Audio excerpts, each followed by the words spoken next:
All right, we still have Victor Okhai standing by talking with us on the Edo elections, talking about the primaries that took place yesterday. Before we went to our correspondent in Edo State, you were talking to us about this concept of godfatherism, and you were trying to make a point.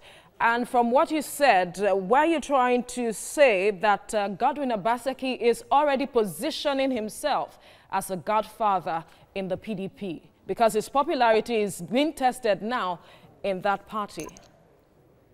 Well, besides positioning himself, if you listen to the report, I'm surprised that Ayo is waving away the court case. It obviously means that he probably doesn't know what is going on ground.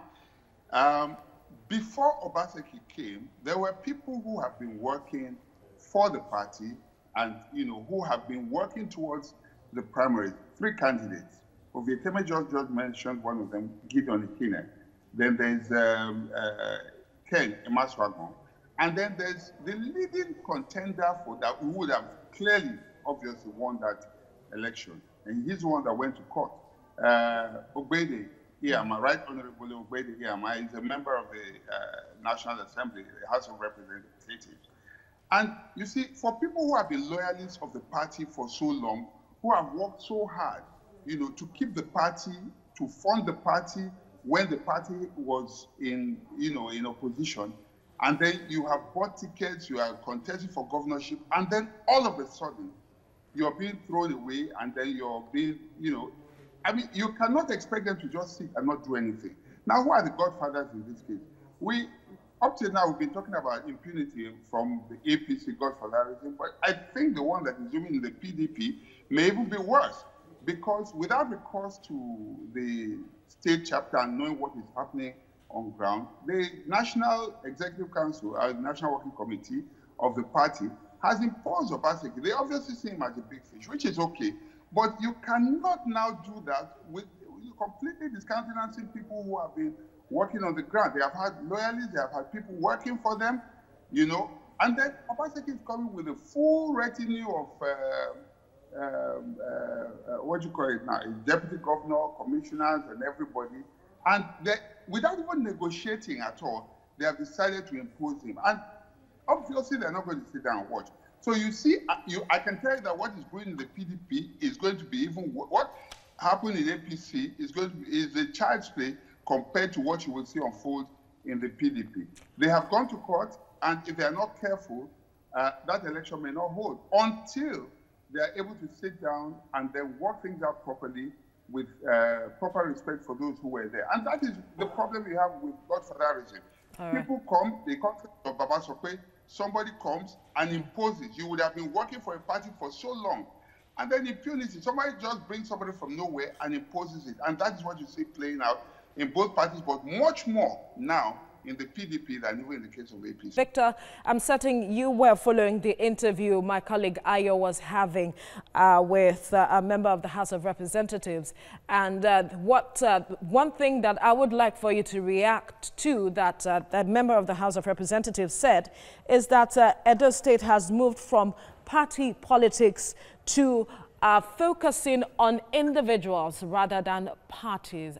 You have been monitoring what is going on in Edo State. Is that what it is as it stands? Okay, first of all, I just want to make a correction. The party on which I contested the presidential election is Providence People's Congress, not People's Congress. And in reaction to what the honorable member of the House said, it's yet to be seen. While I agree that yes, Edo politics is a bit different because people would really look at, begin to look at individuals. You cannot discountenance the rule of godfatherism in the state. It has a lot to do, and that is going to be a very big factor in this election. And it might, if the 2 major parties are not careful, they may end up not even contesting the election. I fear, and it is even more. How do you mean? How so? Yes, well, right now, APC, Ezeyamu, has won the primaries, but do not forget that Giadon, is in court, and this can go any way. The only person right now that the courts recognize, I'm not talking about a party, I'm talking about the courts recognizes Giadom. So you find a situation where he has said that that primary is illegal. They might drag it, we'll see how it goes, but all of this is a factor of grandfatherism. But the one in PDP that is brewing is even worse, because you'll find a situation where people have been in the party for so long, they've invested, they have been supporting the party and financing the party all of these years that has been in the opposition. And then there was a date for expression of interest and purchase of nomination forms, filling and submitting.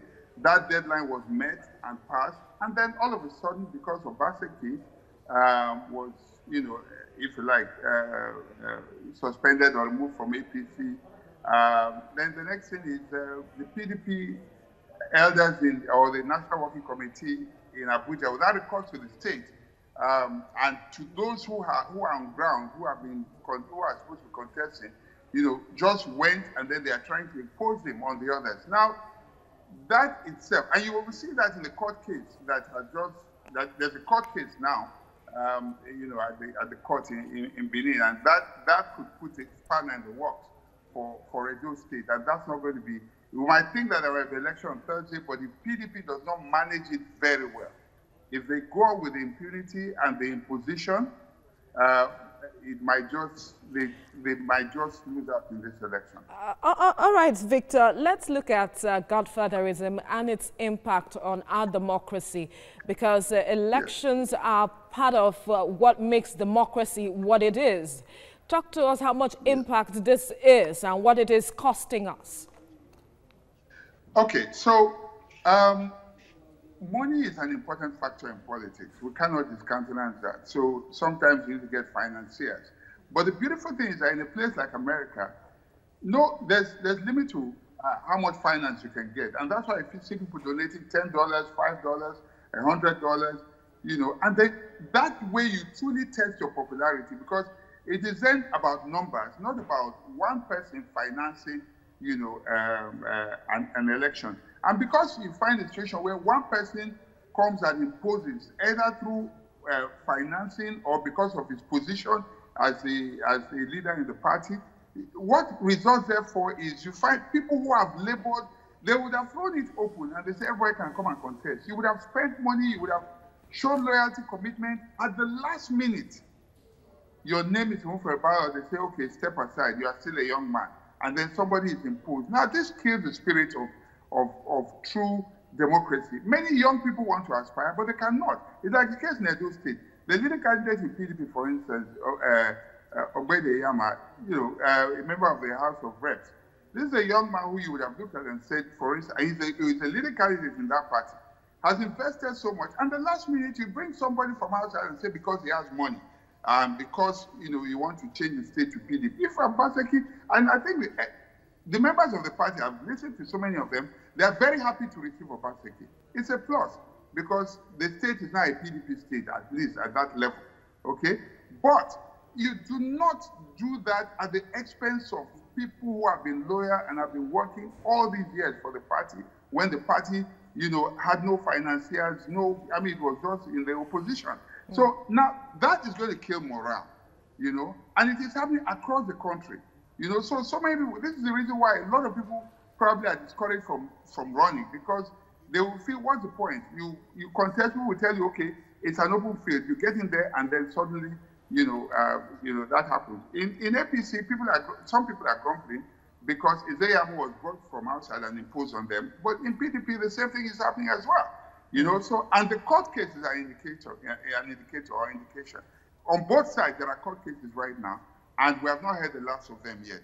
I fear that the PDP primary may not hold unless the elders of the party, particularly at national level, do what is necessary and talk to the candidates on ground and try to make sure that they settle the issues. Victor Okhai, thank you for speaking with us.